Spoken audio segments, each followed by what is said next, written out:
Good morning. Good morning, Jen. So this month we embrace the cosmic Christ consciousness. Okay, then what is it? So Ernest Holmes says on page 62 of The Science of Mind, Jesus located God and the kingdom of heaven within himself. He plunged beneath the material surface of creation and found its spiritual cause. This cause he called God or the Father. We cannot truly be satisfied until we have made this great discovery for ourselves. The realization that God is indwelling in the soul and spirit of each of us. Hindu Sri Swami Krishnananda said that Christ consciousness is not the personality of Jesus, but rather the God realization of Jesus. Author and counselor Robert Burney says, Christ consciousness is cosmic consciousness, a direct channel to the higher vibrational frequency range. That highest range involves consciousness of the glory of oneness. New Thought mystic and author Joel Goldsmith says that Christ consciousness is our true identity as a child of God. Matthew Fox says the cosmic Christ is the I am in every creature. And Eckhart Tolle says mystics of Jesus' time believed that Christ was a way to describe union with God or consciousness within the man Jesus. Many Christian theologians have spoken of Christ consciousness as the awareness of true essence. So please look at the screen or your program cover and read the affirmation for the month with me. Knowing that we are all one, I embrace and celebrate the spirit of the cosmic Christ in me, in my spiritual community, and in all beings everywhere. My heart is overflowing with generosity, compassion, peace, and joy. All right. Thank you, Jen. Very eloquently read. Thank you.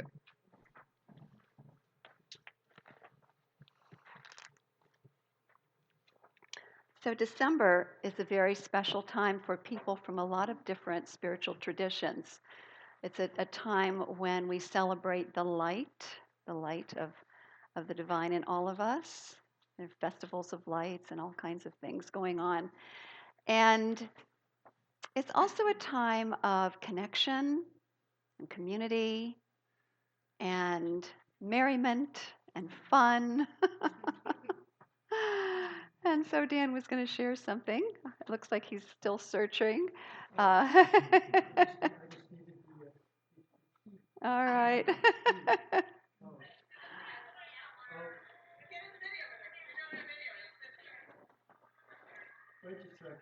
Okay. So let me just. I just realized I don't have sound in there. Yeah, don't worry about it. He was going to show a little clip, a little video clip from the holiday party, which is fine. Yeah, we'll skip it. But anyway, our holiday gathering, our party this last Friday night was truly a demonstration of community and joy and merriment and fun. I don't think any of us have played bingo in years and years and years and years, but Dwayne brought bingo, and it was hilarious because of the just all of the antics of Nancy Pace Riches, who was the caller, and Brett, who was up there with her, and telling jokes on the side, and just so much fun. Jen made a comment. Do you want to share your comment? Do you remember what you said? You said something about I'm having more fun than I've had in just about my entire life because we were having such a great time. So community and merriment and fun and all of that is such a big part of this holiday. And yet what I'm really aware of is that it's also a time that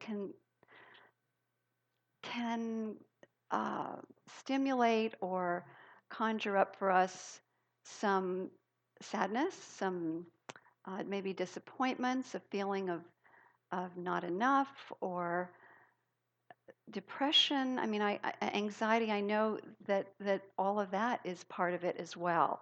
So I don't want us to do a spiritual bypass on all of that, because when we do a spiritual bypass and we numb our feelings out, we we don't allow ourselves to really do the deep inner work of discovering what it is that's getting in the way of us truly being present in the moment for not only this time of year and its celebrations, but any time in our lives.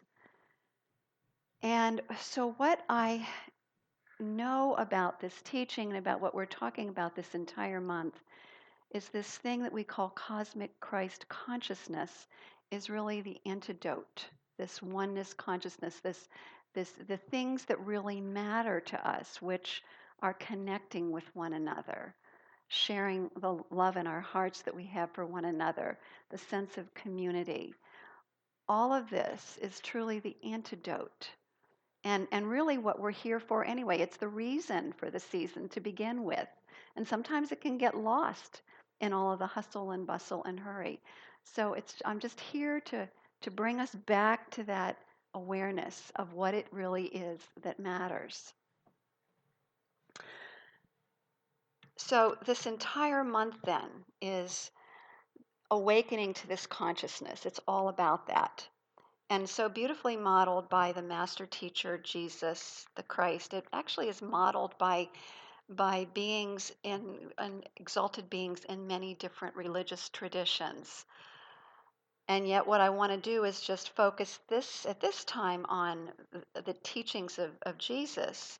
And I say Jesus the Christ because as Jennifer was reading from the New Thought perspective, and you can see many other different perspectives from different world religions. This thing that we call Christ consciousness or cosmic Christ consciousness is a universal thing. It's just another word to describe a universal thing called self-realization or the realization of oneness consciousness. And just as Jesus located this presence, this oneness, this life that we call God within himself. The kingdom of heaven is within, he said. He was also standing as a model and actually inviting us into that same consciousness. So his life really, I'm sure from his perspective, his life just has so much more meaning when others really catch the spirit or the essence of what this is and then take on or put on is what they call put on the Christ mind themselves. So what is this consciousness? Jen gave us a lot of really good examples, but for me it's the awareness of non-duality, no separation. That means in or between the divine, the human, or the material, within ourselves or between ourselves. This awakening to oneness consciousness is so powerful, so paradigm shifting, that we can no longer go back to feeling that for any length of period of time anyway, that idea of separation, because the moment that we slip into separation, we realize that we're out of alignment with what we really believe. So I'm not saying we don't slip back there. I'm saying that we don't want to stay there very long. We want to find our way back out again. And the universal name for this cosmic Christ is love. Love. A four-letter word to remember what the essence of it is. And I'd say agape love. It's all-inclusive love. It's love in that expanded sense. So I have a story. Back in the early 1900s, U.S. Congressman Samuel Tribble told this story, and I'm sure he told it in defense of himself when you hear it. He said one day his daughter Constance came to he and his wife crying. She was really, really upset. And she says, I am just so frustrated because people keep telling me when they see me, they say, "Oh, you're Congressman Tribble's daughter." And she said, "I don't like that because I'm Constance Tribble." And so her father tried to assuage her and tell her it was okay, yes, she was Constance and that sort of thing. And then his wife came in and gave her a really clear suggestion, something tangible that she could use. She said, the next time somebody comes up to you and says that you are Congressman Tribble's daughter, you just say, "No, I'm Constance. I'm Constance Tribble." So, with that in mind, the next time a group of people came up to the little girl and said, and went into the whole litany, they heard her name and said, "Oh, you're U.S. Congressman Tribble's daughter." She said, "No, that's not what my mother told me." You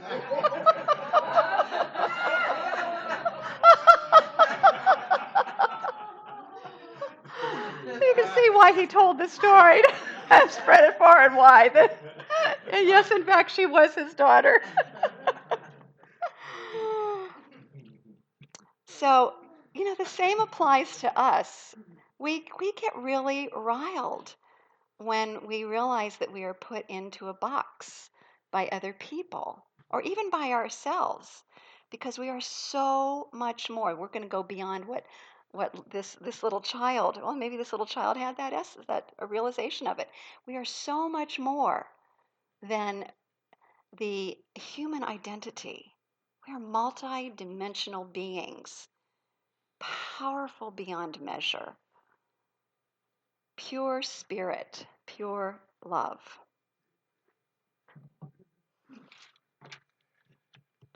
And I love Rumi. I love Rumi. So I have a quote by him, the Sufi poet. He said, "Do you know what you are? You are a manuscript of a divine letter. You are a mirror reflecting a noble face. The universe is not outside you. Look inside yourself.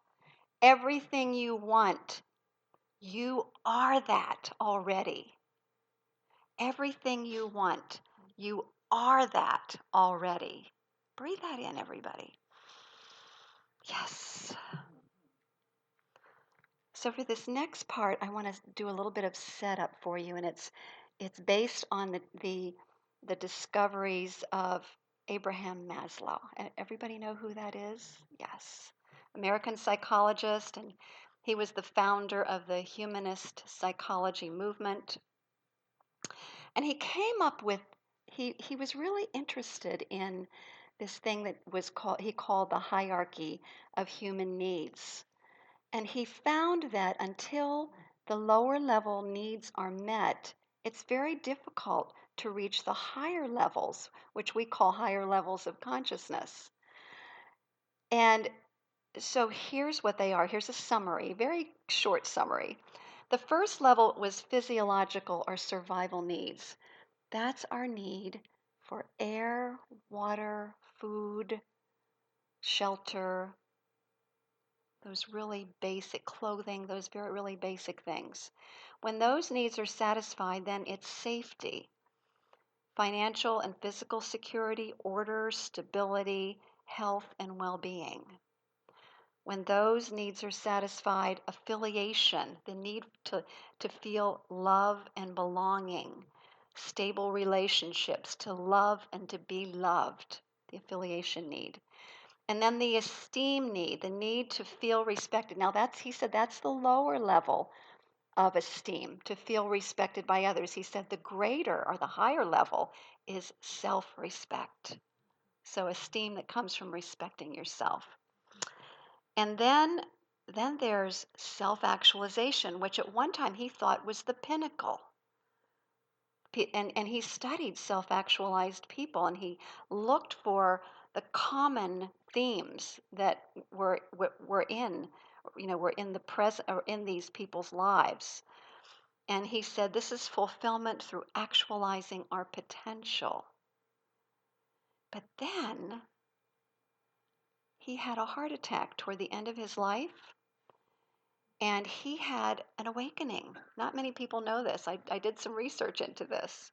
He had an awakening, and he realized there is another level. There's another level, and he called that self-transcendence. So he realized when he was interviewing the people that he was calling self-actualized, that really some of them were more in the self-actualization quadrant, and others had really gone beyond self-actualization into this thing called self-transcendence. And the descriptor that he had of this particular stage will sound very familiar to many of you. It's the awareness of oneness. The awareness of oneness. It's beyond and inclusive of wanting to actualize our potential, but now the potential wanting to be actualized is spiritual. The need to actualize spiritual potential. And then to serve a cause greater than oneself. Service. To serve a cause greater than oneself. Self-transcendence. So what he was describing then is what we're talking about this month. The cosmic Christ consciousness. And so what were some of the things that we are to embrace in order to self-actualize and then move into this, and also inclusive of this higher level of self-transcendence? The first one is, he said, self-actualizing people, so I'm going to start with the self-actualizing first, are independent of the opinions of others. Independent of the opinions of others. And then I thought about Terry Cole Whitaker's book, What You Think of Me Is None of My Business. Anybody read that book? Yeah. And her whole point is if we really know who we are in truth, then the opinions of other people don't matter because we stand in that truth. We stand in that truth. And we then move through our lives in a much more grounded and powerful way. So who are we in truth? We've just been going through this. We are the universe in person. We are the light of the world. All of those things that the great masters, we are awake, as Buddha said. That there are so many different takes on this from different traditions, but all speaking the same truth. And so that's the first one, independent of the opinions of others. The second characteristic of a self-actualized person is that they are detached from the outcome. Anybody remember we've talked about this so often? Detached from the outcome while still staying focused on what they desire to experience. So, yet, how often do we find ourselves attached to an outcome? We want things to be a certain way, right? And when it's not our way, we can drop into fear of not getting what we want.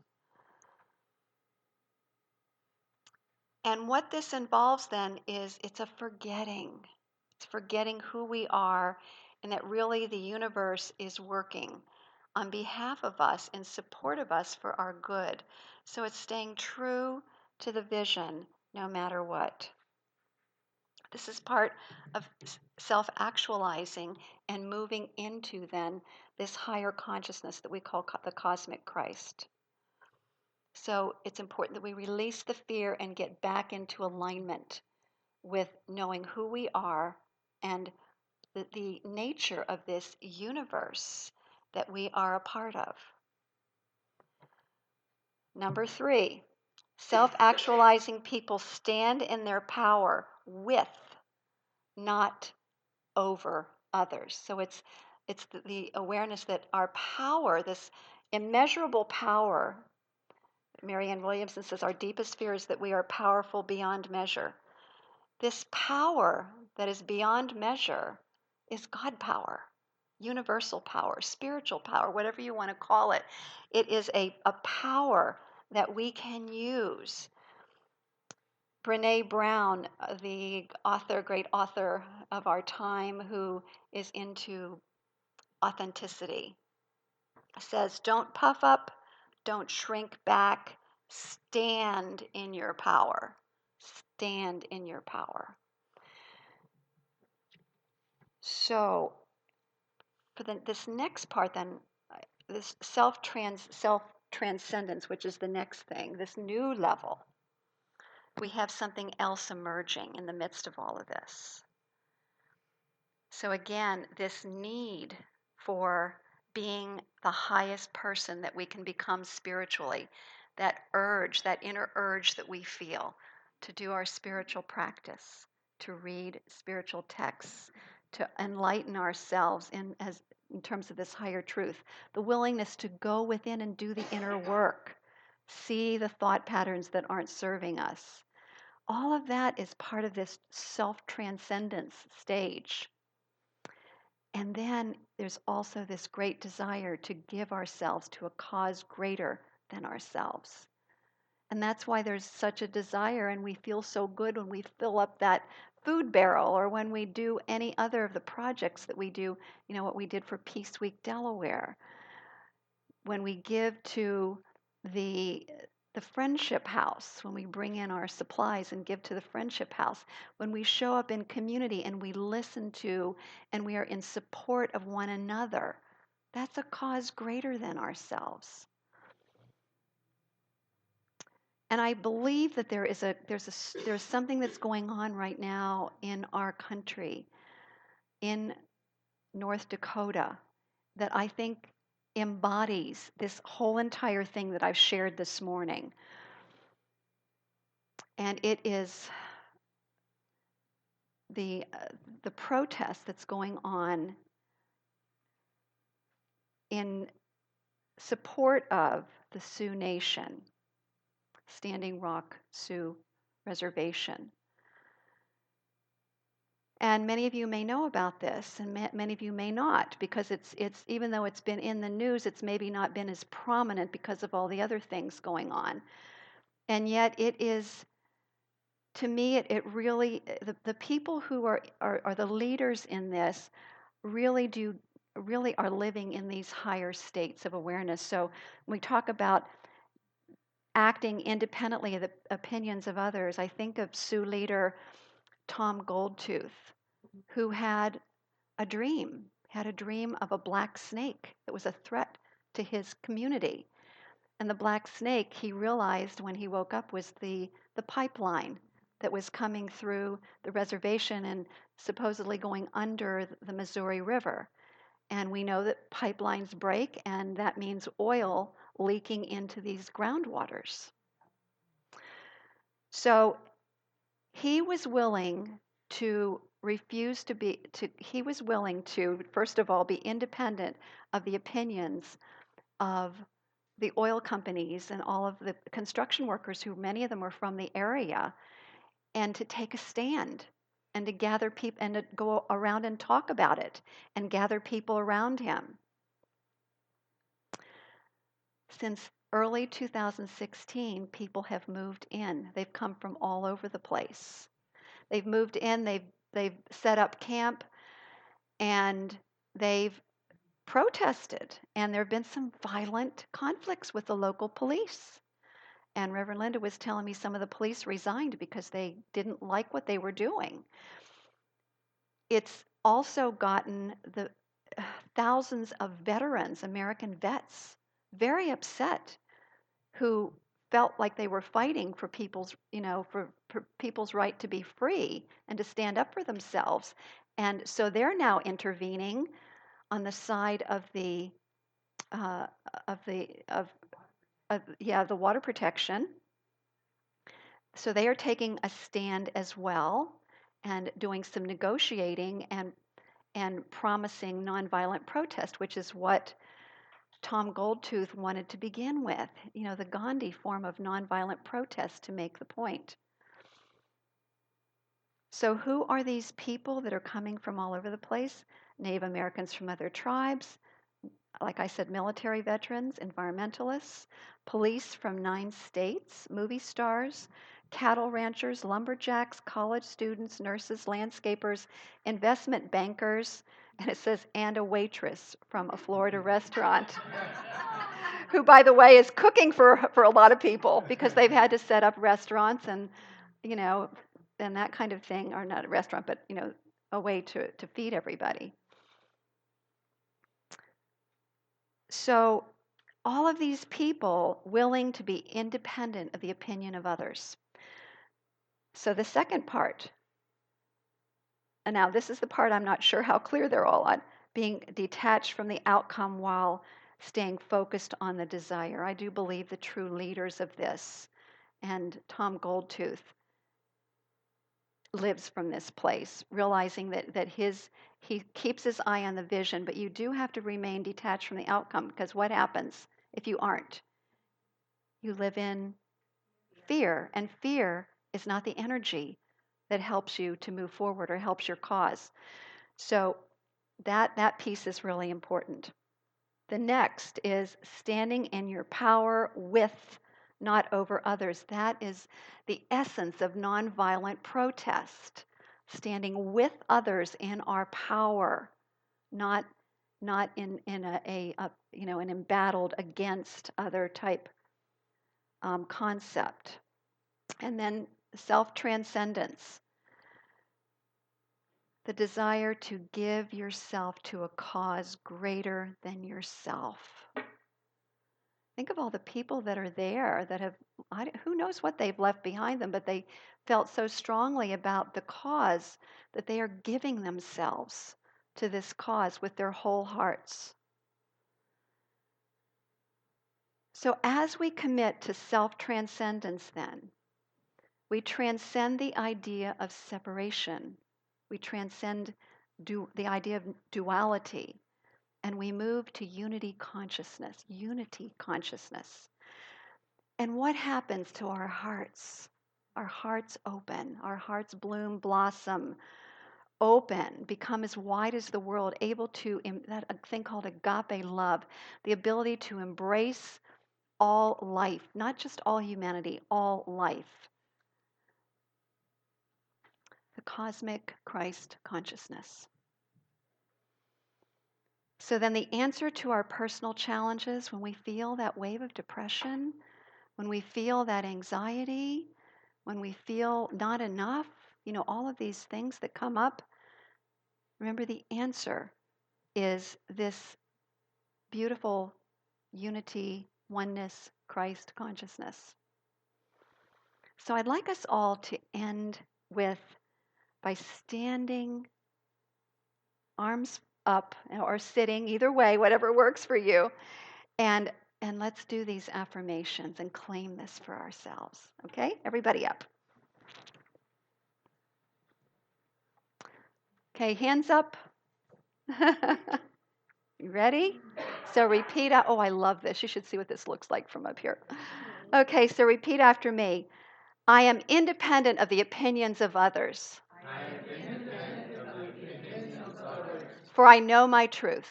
For I know my truth. I am the universe in person. I am the universe in person. I am the light of the world. I am the light of the world. I release the fear of not getting what I want. I release the fear of not getting what I want. I detach from the outcome, I detach from the outcome. knowing the universe is for me. Knowing the universe is for me. I let go of the desire to control others. I let go of the desire to control others. I stand in the power of God. I stand in the power of God With others. with others For the greater good. for the greater good. I now give myself I now give myself to a cause to a cause greater than myself. greater than myself. And so it is. And so it is. Beautiful. Thank you, everybody. So I'm going to invite our practitioners and practitioner interns to circle the room, and I'm going to invite us to pray about Standing Rock, knowing the divine highest resolution, that love prevails, that wisdom prevails, etc. Thank you.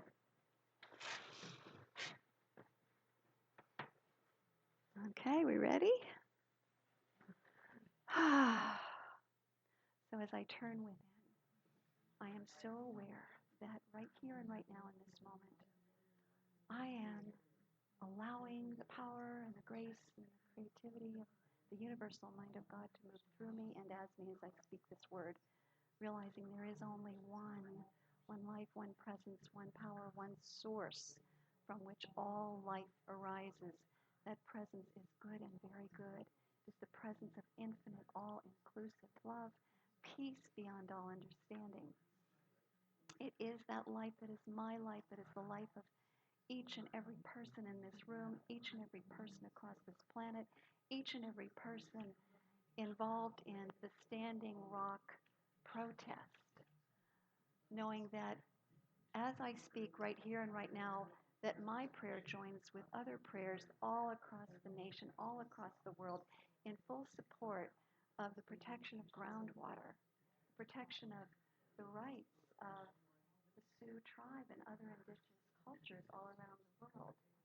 I know that right here and right now, divine resolution is reached as the people from both sides of the equation work together for a workable solution that is highest and best for all.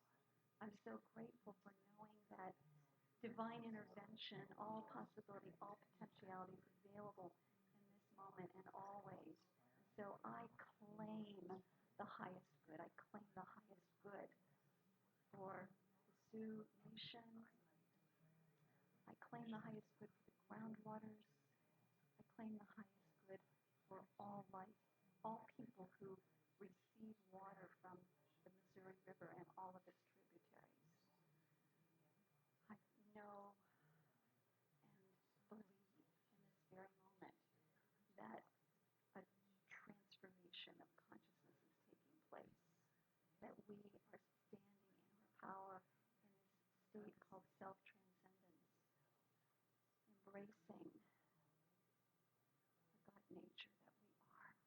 Give my thanks for this truth, for the shift, for the perfect manifestation of this word, and I release this word into the universal law of mind. And so it is.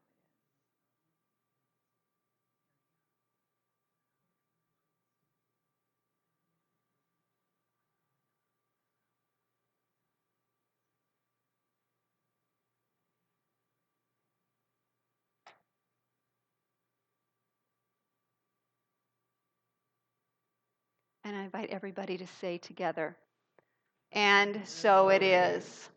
Amen.